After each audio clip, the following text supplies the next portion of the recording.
We have a great interview today with Darren Lee, Maintenance Manager for Ventia's Rig and Well Services Group. Darren talks about his background in the Navy, coal mining, achieving a double degree in business and engineering, and how witnessing a serious workplace accident changed his view on management and the company that he chooses to work for. Darren shares his strong views on leadership, the importance of mentoring, the importance of aligning with company vision, teamwork, quality, respect for self, and the company we work for. He even had the opportunity to meet General Sir Peter Cosgrove. There is a tremendous amount to take away from his experience, so enjoy this discussion with Darren Lee.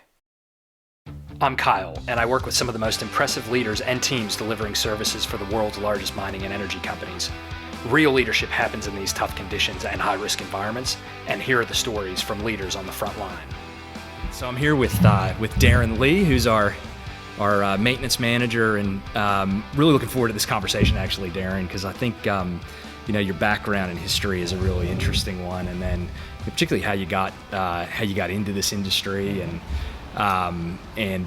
your education and that sort of thing. So I thought I'd just start there, and maybe you could give everybody a bit of a rundown of how you've ended up where you've ended up, and a bit about your career. Yeah, so pretty much I come from Mitchell/Roma, so country kid. Dad was a shearer. Then I joined the Navy, so I had to get out of the Western field probably and to look at something else. So I joined the Royal Australian Navy and spent 9 years there where I did my trade. From there I fell into coal mining. So I started out with coal mining, ended up becoming the leader of the workshop / service fitter field.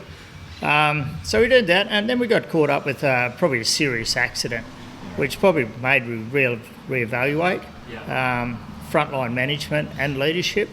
And I probably did a lot of soul searching and thinking into that. So I ended up joining a gold mine after that up here in Gympie.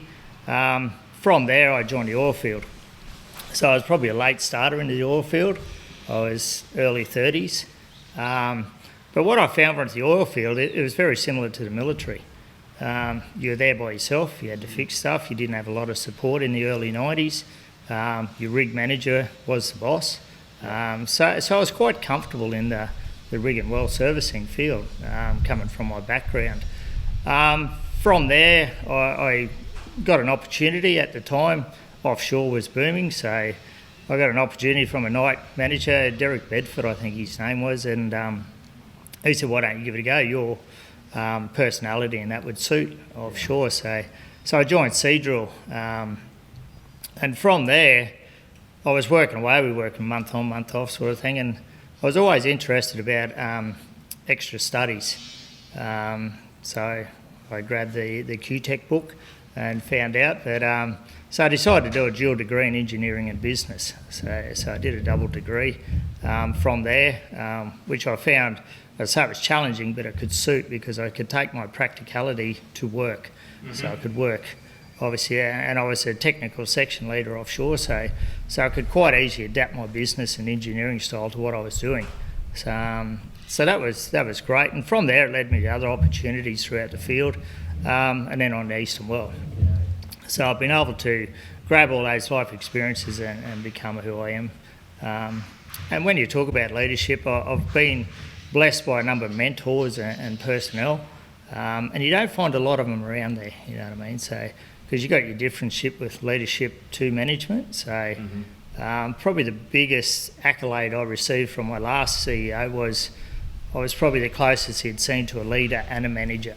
So you can come up with your strategies, but you can follow through with them. So that was probably self-gratifying that all the studies and that I'd achieved, it was starting to make sense, and I could do it. But when you go into leadership styles, I always set a standard, and through empathy and listening, and obviously having a mechanics background, I've been able to portray that onto the trades and the supervisors of setting that standard. Because we've also got our company vision and vision statement, that's what we're here for. We've got to uphold that, and it's our job to do that. So I need to, as I say, through leadership, get the guys to buy into that. Yeah. And if they don't buy into it, then there's no place for them. You can teach them, you can mentor, you can train, but some people do and some people don't. So we hold a pretty high standard there. So, And what are those standards for you? Like when you think about the non-negotiables that you manage, that you expect your team to rise up to, but also the people around you to also respect or understand, about how you do business. yep. So I have just a core value, so to align with the company's vision. So I have teamwork. It's probably the number one. We've all got to work. Quality is probably number two. Respect for yourself and the companies, probably number three. And taking responsibility for your actions and your culture and everything. So I really drive those 4 key points through to the guys, and I believe if they get those points correct, then it makes them a successful person, hence a successful team. Yeah. So, yeah. yeah. And so take me back, there's a lot in your history, and that's why I was excited to have this conversation with you, because I think, so much of us, we're products of our experiences, and that's a lot of the reason that I'm doing these interviews, is because I think there's so much opportunity for people to learn from others' experiences. When you go right back, you said one of the things that really impacted you was that workplace incident. And was it an injury or? It was an injury. It was we used to make pan lines for the coal mines. Yeah. And it was a simple practice at a workshop. So it's just, and we talk about our incidents even to today, but a guy had a what's called a flight and chain, and we normally hook them up to the back of a forklift and pull them through. And if they don't catch, we mark them and put them up. And there's 2 kilometres of this per longwall, so it's quite a big job. Yeah. And in the incidents, the gentleman was putting a nip chain with a bolt. He obviously had his head down below the forklift. Someone else jumped on the forklift. So he obviously didn't isolate. Now, this was the early 90s. So when you look back now, he could have took the key out, put it in his pocket. He didn't. So his legs ended up going through with the chains. While he was yelling, the forklift driver didn't know what was going on because he couldn't see. He just could hear yelling. So he kept driving, obviously. So the case went to court. And what I found out, and when I said it sort of comes back to frontline management, is the company sort of leaves you. It was your responsibility.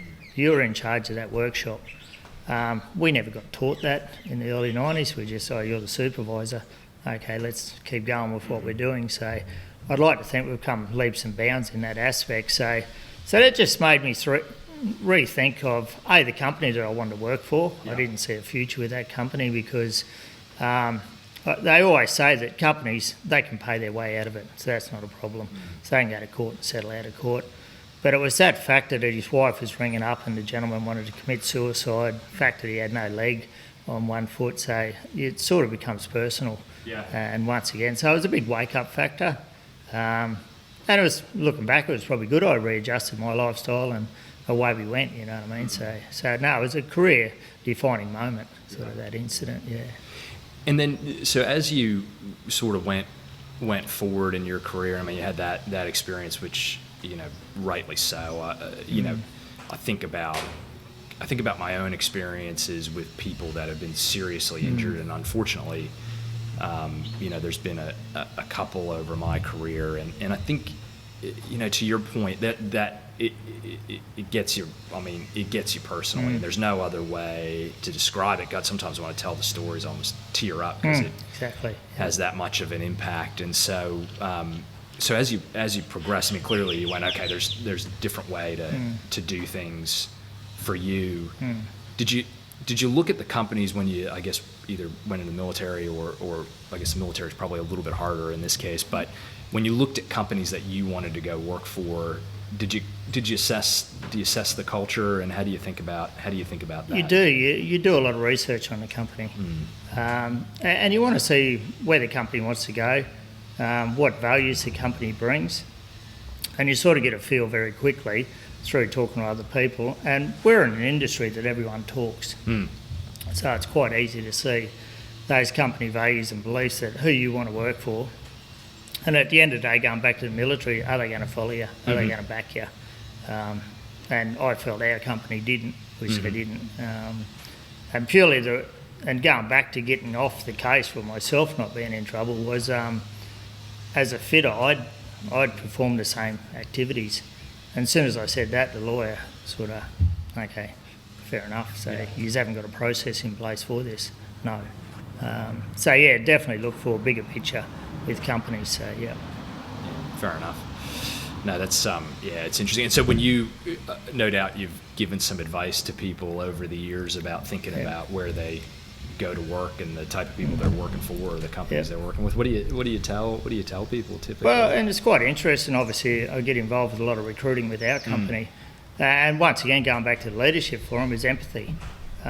You want people to feel comfortable with what you're telling them, and you can take all the wages and everything out of it. You want people to feel that they can come into your company, they can do their work, they can do it safely, they can be a valued member of the company, they can progress in the company, they can do training in the company, and they become part of the family virtually. And everything else comes from that. And they always say, once you recruit, you got to retain, but you got to reward. So if you can go through them 3 basic steps, and away you go. So definitely I portray that.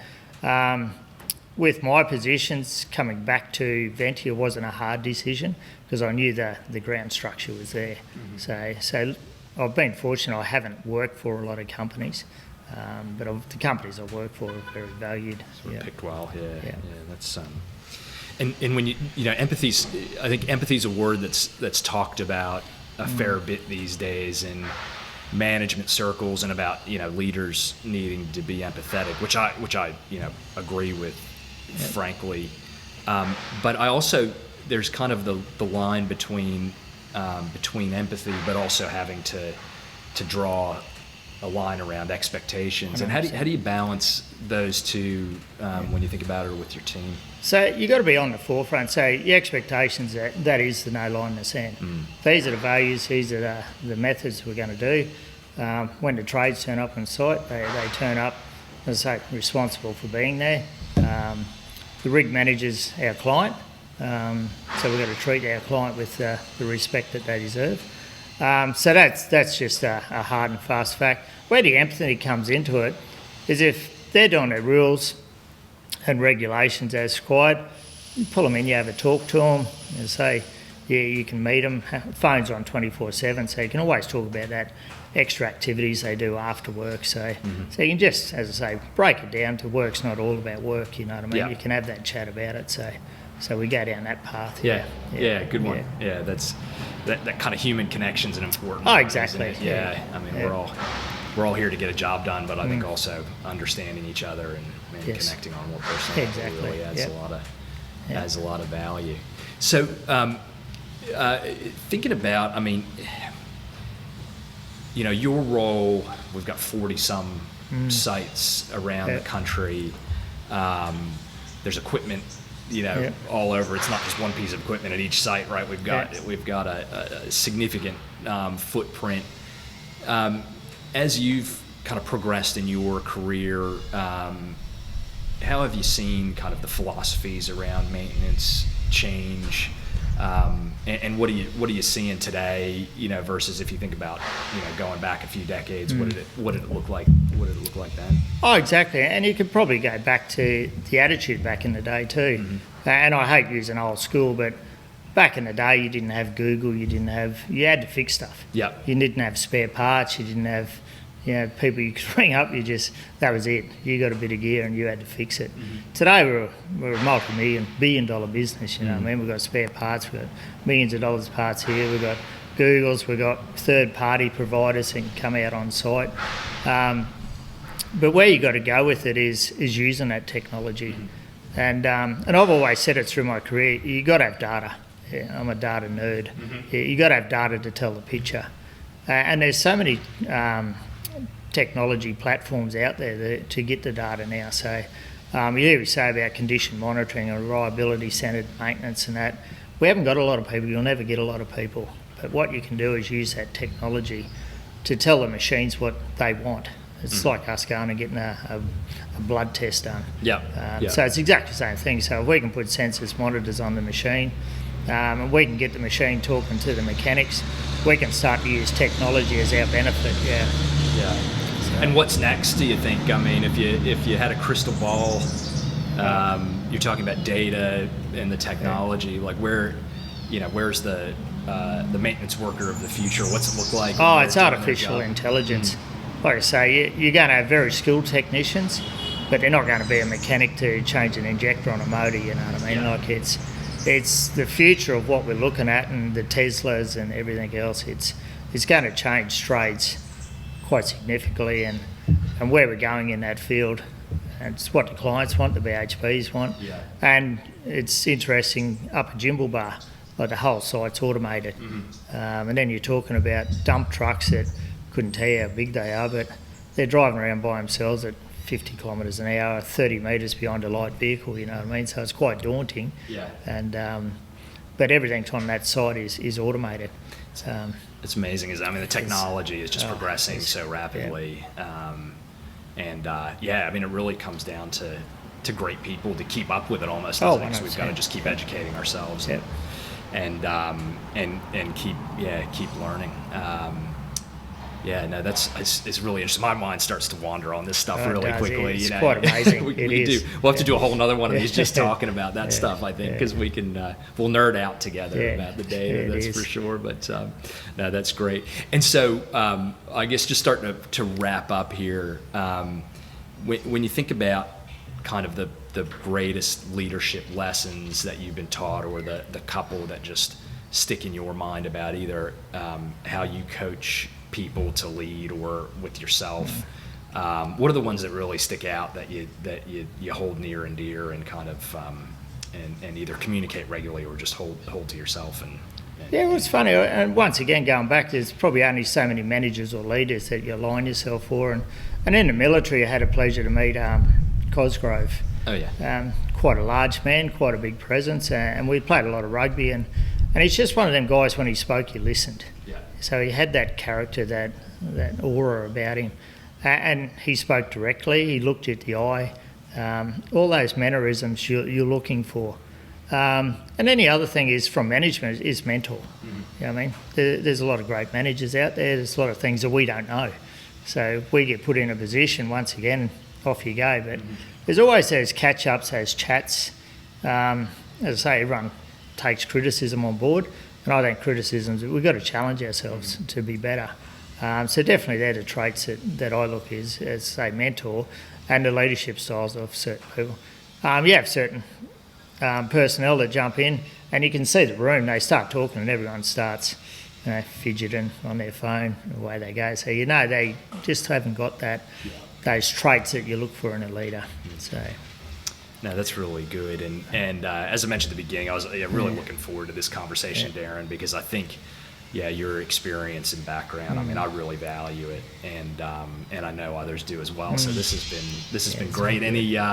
Any final wise words? That's putting you on the spot a bit. I shouldn't do that, but that's been great. Yeah. So. Well, like I say, it's just a challenge of what we got, and you mentioned before when we look at individual aspects of the company, we're small, but when you look at, we run 60 trades on 40 rigs Australian-wide. We've got support vehicles, we've got third party. It's quite a big operation that we're running, in a sense, and that's a challenge, putting it together, having great supervisors out on the field, mentoring them supervisors to go down the line to the trades, but then having, once again, that empathy that the trades can talk up the ladder as well. So that's probably the most gratifying part of the role. So, fantastic. Oh, look, I really appreciate your time, and I've really enjoyed this, so thanks, Darren. Thank you.